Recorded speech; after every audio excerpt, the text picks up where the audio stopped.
Wait, the electric bill is $2,000? I couldn't help but scream in shock. I had just checked the email confirming this month's electric bill and it stated $2,000.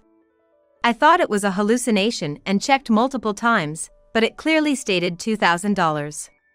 I've never heard of an electric bill being $2,000 for just 1 month. Last year, for the same month, it was only $400. While I felt $400 was a bit high, I thought it was understandable during the cold season since we often used heaters. But $2,000 is definitely off. I had no idea why the electric bill had skyrocketed. We haven't changed our usage of electricity from last year. Even after calmly assessing the situation, it still seemed impossible for $400 to jump to $2,000. Something's definitely wrong. I'll check and find out what caused this. I resolved to do this and decided to discuss it with my husband when he got back from work. He was also quite surprised, and after discussing it, we decided to turn off the breaker for now. We settled on doing it this weekend. My husband suggested we take this opportunity to spend a night at a hotel, so we could have some quality time together for the first time in a while. The following week, as planned, we turned off the breaker and headed to the hotel for some uninterrupted time together. Early the next morning, after leaving the inn to return home, our house door was banged on repeatedly. The knocking was so aggressive that we looked at each other in shock. And with a bad feeling, I muttered, "Who could it be? It's not them, is it?" My name is Yvonne. I'm 27 years old. And I work from home as a writer. I have a husband of the same age named Tom, and we don't have any children yet. Tom was my high school mate, and we were both in the tennis club. We were quite close back then but had lost touch after graduating from high school, with no contact at all. However, we reconnected at a high school reunion 2 years ago, which led to us going out for meals together. We reminisced about old times, of course, but we also talked a lot about our current jobs. Tom works as a banker and seems to be living a busy yet fulfilling life. Soon after, Tom confessed his feelings for me, and that's how our relationship began. Things went smoothly, and we eventually got married. Then, it was time to visit each other's parents, starting with my in-laws. It was about a 2-hour drive away. Before leaving the house that day, I checked my appearance in the mirror several times and made sure not to forget a hostess gift. The gift was a box of well-known and delicious sweets. However, since my in-laws run a restaurant, I was a bit worried whether the sophisticated palate of my parents-in-law would appreciate it. "You don't have to be so nervous. You're an amazing woman, Yvonne. My parents are gonna love you for sure." "Thanks. But I'm still nervous." I was grateful for Tom's attempt to ease my nerves with his bright smile, but my heartbeat remained fast. Upon arriving at the in-laws, my mother-in-law greeted us with a smile. "It's so good to have you here. Come in." Her warm welcome made me feel a bit more relaxed. After bowing deeply and exchanging greetings, we were invited inside. Handing over the sweets, my mother-in-law's face lit up with joy. "We both love this brand of sweets. Yvonne, you're so thoughtful." "I'm glad you liked it." It was a relief that the gift was well received. My father-in-law also greeted us warmly, making me feel relieved that they seemed like kind people. However, that feeling was short-lived. As we sat around the table, my mother-in-law's demeanor quickly changed. "So, Yvonne, what do you do for work?" "As you know, Tom is a banker. It's important that his wife has a suitable career too, right? How much do you make? And, tell me about your parents. What do they do for work?" Faced with rapid-fire questions, I was a bit taken aback. Then, Tom quickly came to my defense against his mother. "Mom, what's with the sudden interrogation? That's no way to ask. It's rude to Yvonne." "Oh, it's important, isn't it? I just want to know what kind of person Tom's spouse is. I'm not asking out of malice." His mother replied as if it were the most natural thing in the world, with his father adding, "She's right, you know," siding with her. Tom looked at them both, shocked and at a loss for words. I whispered to him, "It's okay," and began to answer the in-laws' questions. Though they were initially skeptical about my unfamiliar job as a writer, they seemed satisfied once I mentioned my income. Both my parents are educators, so my mother-in-law was pleasantly surprised. "Oh, that's impressive." I'm relieved. On the way back, Tom apologized to me repeatedly. "I'm sorry. I can't believe my mom and dad asked you such disrespectful questions." "No, it's okay. Sure, I was surprised at first, but when you think about it, it's natural for them to be curious about who their only son is marrying. Besides, it seems like they've accepted me, so there's no problem." I reassured him with a smile, meaning every word. Although I was startled by the intrusive questions, I could understand a parent's desire to know about their child's partner, so I wasn't too bothered by it. More than anything, I was relieved that the visit to Tom's parents had gone smoothly. Later, when we visited my parents, they were quite taken with Tom. "I'm so happy Yvonne is marrying such a wonderful person," my mother said with tears in her eyes, blessing our union. Thus, having greeted each other's parents, we officially married. We rented an apartment and started our married life. Life with Tom was peaceful and smooth sailing. About a year later, Tom received a transfer order. The new location was just a 15-minute walk from his parents' house. Upon hearing this, his mother suggested we move into the second floor of an apartment they owned, which we accepted. The first floor housed the restaurant run by his parents, as well as their living quarters. Tom was concerned for me accepting his mother's proposal. "Yvonne, are you really okay with this? It's not exactly living together, but having my parents right downstairs, especially since we're still newlyweds. If you're not okay with it, we can say no." "Thanks for worrying, but I'm fine. It's a nice offer from your mom, and as long as I have my computer, I can work from anywhere." When I confidently answered, Tom seemed relieved. I would have been worried if we were proposed to live completely together, but since we were just living on different floors, I didn't hesitate and quickly agreed. To avoid any disputes over utility bills with the in-laws, Tom had the gas, electricity, and water systems renovated so that bills would come separately for each household. After moving in, our new life began. As someone who works from home, I was mostly cooped up in the house working. Soon after, my mother-in-law started asking me to run errands for ingredients used in their restaurant. She would come over without any warning and knock on our door. When I opened the door, she would tell me as if it were the most natural thing. "Yvonne, I need you to run to the store.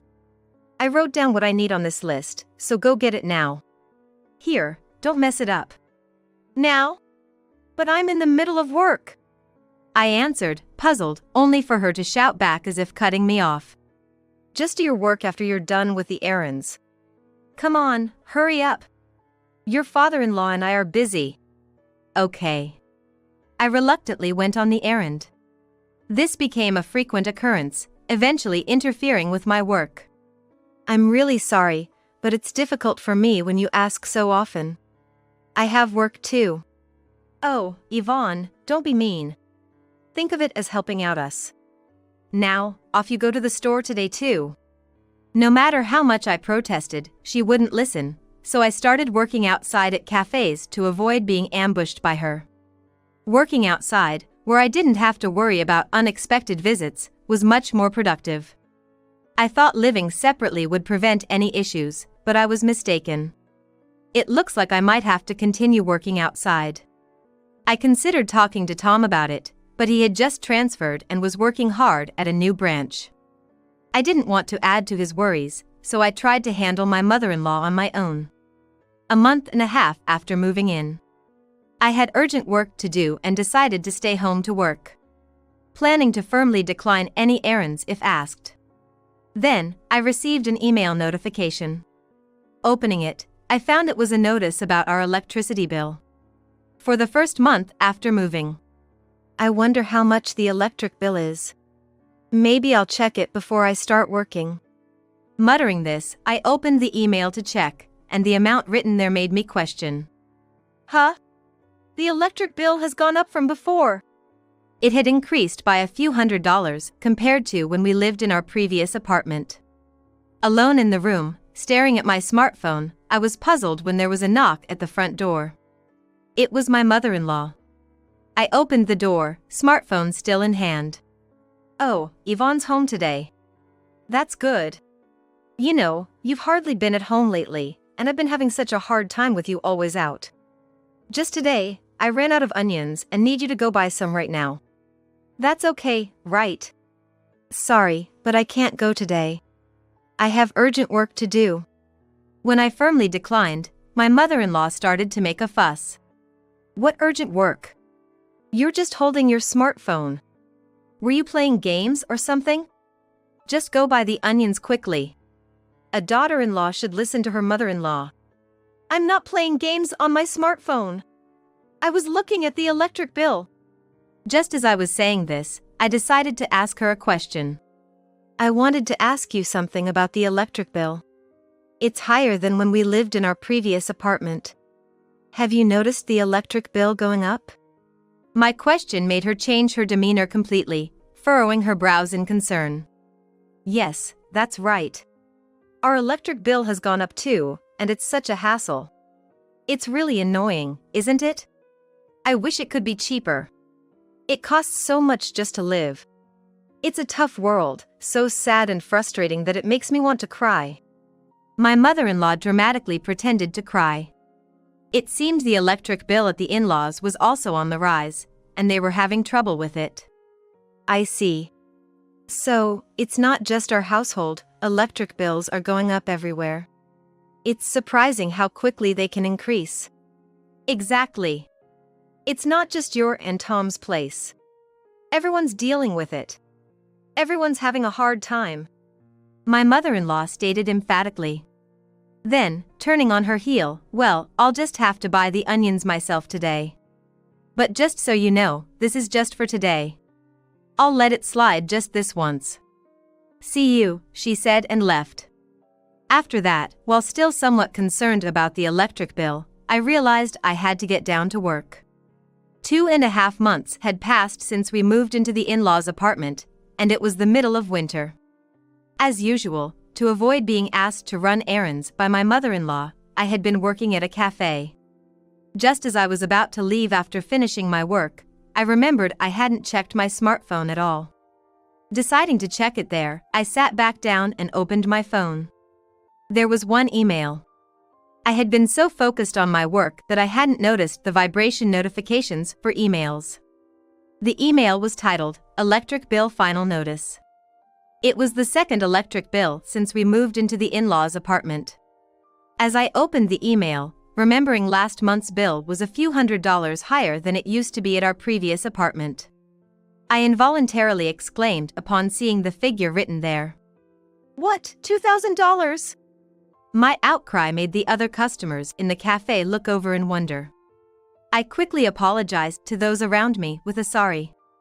The cafe was sparsely populated, with about 5 people including me, which was somewhat of a relief. After apologizing, I stared intently at the email screen and checked the amount again. It was indeed $2,000. No matter how many times I looked, it stated an electric bill of $2,000. I've never heard of an electric bill being $2,000 for 1 month. Confused, I went home to sort out the situation. When we lived in our previous apartment, the bill around this time of year averaged $400. It felt a bit high due to using heater during the cold winter months, but I thought it was unavoidable. Yet, this year, it has jumped to $2,000. It's impossible for a $400 electric bill to become $2,000. Something's definitely wrong. I need to check and find out what caused this. Determined, I decided to discuss it with Tom when he got back from work. Tom was also greatly surprised, and after discussing, we decided to turn off the breaker as an initial step. But when should we turn off the breaker? It's kind of hard to decide. As I said this, Tom made a pleasant suggestion. We haven't had a chance to spend much time together recently, so how about we go for a one-night trip this weekend? We can turn off the house's breaker then. I happily agreed to Tom's proposal, and we immediately looked for and booked a hotel. On the weekend, as planned, we turned off our house's breaker early in the morning before setting off on our short trip. After enjoying some sightseeing, we arrived at the hotel and spent a relaxing time by ourselves. Early the next morning, after leaving the hotel to return home, our house door was banged. In a manner more aggressive than we had ever experienced, making both my husband and me look at each other in shock. Who could it be? It's not them, is it? I said, feeling a bad premonition while telling Tom. Let's just go out and see, Tom said, and we opened the front door. Sure enough, my in-laws stood there with furious expressions, exactly as I had expected. Both of them had their noses turned red and were shivering. Good morning. What's going on with you two looking so red-nosed? Without any greetings, my mother-in-law started yelling. We couldn't use the electricity yesterday and couldn't turn on the heating. We thought we were going to freeze. What have you done? Turn the electricity back on right now. My father-in-law also started shouting in agreement. What if we catch a cold? We're not young anymore, even a simple cold could be deadly. Both were visibly enraged. Before I could ask them any questions, Tom spoke up quicker. Mom, Dad, why come to our house just because you can't use electricity? It has nothing to do with us, right? Then, my in-laws suddenly fell silent. And after a moment of silence, my mother-in-law stuttered. Well, you see, there's been a power outage in the area since yesterday. So, we thought we'd check if your house was all right. Just came to see how you were doing. It was immediately clear that her words were a lie. On our way home, we had seen the lights on in the neighborhood houses and street lamps. That's a lie, isn't it? There hasn't been any power outage. Our house intentionally had the breaker turned off yesterday. How could our turning off the breaker possibly affect your house's electricity? Quite curious, isn't it? I confronted the in-laws, suspecting that they might be the reason for the spike in our electric bill. Tom seemed to be pondering the same thing. Oh, well, that is indeed curious. Well then, we'll be heading back to our house. As they tried to leave, Tom and I stopped them and invited them into the house. I'm going to turn the breaker back on now, so please come in and have some tea. When I said this, my in-laws reluctantly entered the house, looking uncomfortable. After turning on the breaker and warming up the room, I served them both green tea. Soon, Tom, with a sudden realization, whispered, "That's right, the outdoor outlet," and headed to the balcony. Following him, we checked the outdoor outlet on the balcony together. The scene that unfolded before us was surprising yet somehow expected. Astonishingly, a commercial-grade extension cord was running from the restaurant my in-laws run on the first floor to our home's outdoor outlet. In other words, my in-laws had been using our electricity without permission. The cause of the skyrocketing electric bill was indeed my in-laws. My husband and I immediately confronted our in-laws. You've been stealing our electricity, haven't you? The high electric bill was your fault. I usually don't raise my voice like this, but I couldn't help but shout in anger. This month's bill was $2,000. Last year it was only $400, so our bill shouldn't have been much different from last year if it was just us. You've stolen $1,600 worth of electricity. What were you thinking? The in-laws were silent for a while, looking down, but then my mother-in-law suddenly looked up. She showed no signs of remorse and had a defiant look on her face. What's with you two getting so mad? Because of you, we had a terrible time. All our appliances were unusable yesterday, and our food spoiled, so we couldn't open the restaurant. Do you have any idea how much we lost? Turning off the breaker was such a mean thing to do. It's your responsibility, so you need to pay for all our losses. My husband and I were dumbfounded by her ridiculous claim. Then, my father-in-law joined in, berating us. That's right.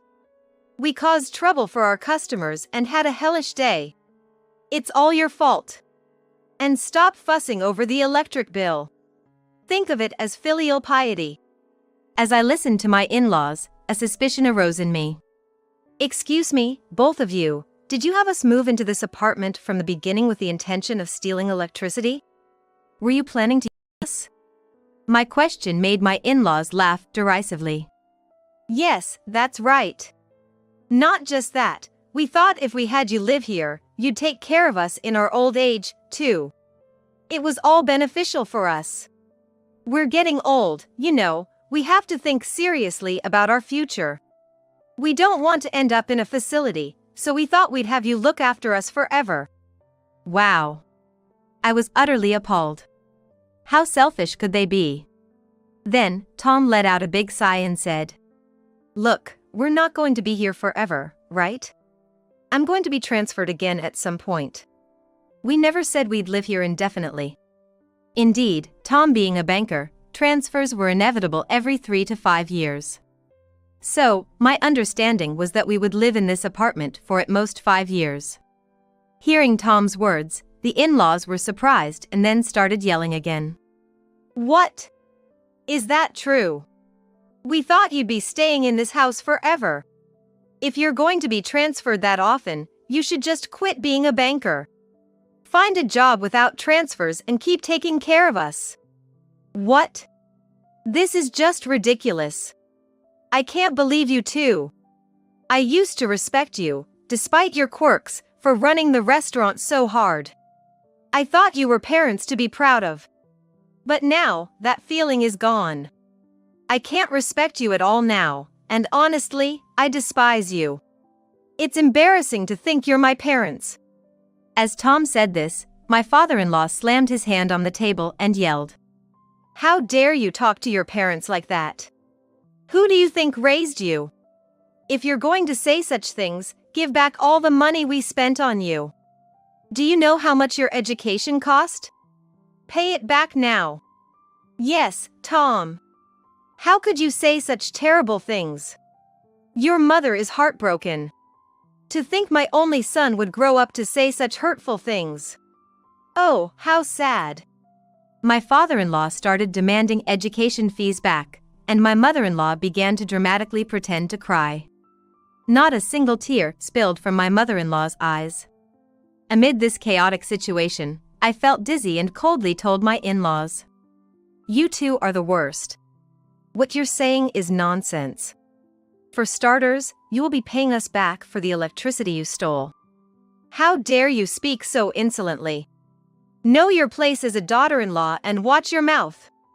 My mother-in-law, who had been feigning tears, suddenly changed her expression and shouted at me, spitting as she yelled. I've always disliked your defiant attitude. A daughter-in-law is supposed to obey her mother-in-law. Yet, you never listen. It's unthinkable for a daughter-in-law to defy her mother-in-law. A pampered daughter-in-law like you won't understand until she's been hit. My mother-in-law shouted and tried to hit me, but Tom quickly intervened. Mom, stop it. Calm down. Yvonne isn't wrong here. The fault lies with you and Dad. Please realize that. Just go home for today. Tom said this and expelled our still complaining in-laws. Yvonne, are you okay? Yes, I'm fine because Tom stopped it. But what about you, Tom? I was very worried about Tom's mental state. He discovered that his respected parents were stealing electricity and had moved us for their selfish scheme. It must have been a shock. I was shocked, but I feel more anger and disgust now. I want to get away from them as soon as possible. Let's move before any more harm comes to Yvonne. Thus, tired of my in-laws, Tom and I promptly took action. We billed my in-laws for the stolen electricity and soon moved to another apartment, choosing a place as far from my in-laws' house as possible. However, we carefully selected the location to not be too far from Tom's workplace. We settled on a property 3 train stations away from Tom's office. Of course, we did not tell my in-laws where we moved. My in-laws' already struggling restaurant lost even more customers after rumors spread that their son and daughter-in-law had fled. Additionally, unable to afford the electric bill and forced to cut back on ingredient costs, the quality of their food dropped, driving away even regular customers and eventually leading to the closure of their restaurant. Jobless, my in-laws started job hunting and managed to find work at a modest restaurant. However, they were disliked even in their new workplace for their condescending attitude and unwarranted interference. My father-in-law, once confident in his culinary skills, was devastated when a younger chef criticized his basic cooking skills. Moreover, when former regulars visited and commented that his cooking wasn't that great to begin with, he lost all his confidence. Since then, my father-in-law has become much quieter. Losing his confidence, his cooking skills further declined, and he was frequently scolded by other chefs. My mother-in-law, faced with reprimands for being slow by younger, more experienced female staff, felt alienated as she watched those around her work more efficiently, accumulating stress day by day. I actually witnessed my mother-in-law being scolded by a younger staff member. When I happened to pass by my in-laws' new place of work. You still have dishes left on the table. Please clear them quickly. We can't welcome the next customers like this. I'm sorry. My mother-in-law apologized to the young staff with a lifeless voice, and I was genuinely shocked. She seemed like a completely different person from the confident and vibrant woman she used to be. Now gloomy and haggard. I also caught a glimpse of my father-in-law coming out of the kitchen, his eyes hollow and lacking vitality, making me feel pity for how quickly people can fall from grace. My in-laws' relationship deteriorated as they started taking their stress out on each other, often escalating to shouting matches. The reason I know so much about this situation is because my mother-in-law frequently left voicemails, unilaterally updating me on their circumstances. I never answered her calls, but she would always leave a message, ending with a similar plea every time. Hey, come back to the apartment. We won't steal electricity anymore. But we're really struggling with money, and the restaurant was already in dire straits. So, could you help us out? Please! Don't abandon your old mother-in-law and father-in-law. Apparently, my in-laws were living a very desperate life. Of course, I had no intention of helping them. I asked Tom if he had received any contact from them, but he had already blocked their numbers.